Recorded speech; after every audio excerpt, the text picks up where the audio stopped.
परम सौदार्य मेरो पनि बनाउने तारसुते ज्ञानी विजय कृष्ण नारायण विजया दशमी नवदरा देवी प्रसाद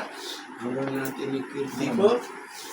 सरस्वती राम हातमा लक्ष्मी राम हृदयमा दुर्गा राम शिरमा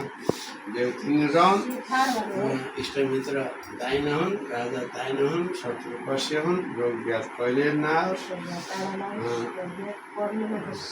मातापतिको आशा तिमीले पुर्याउनु तिम्रो आशा भगवान्ले पुर्याउनु विद्या बुद्धि ज्ञान प्राप्त होस् भाग्यवान भए तिमीले आँखेको सधैँ सफलता शान्ति शान्ति मनोरथ प्रणाम बुद्धिना शास्त्र प्राणाम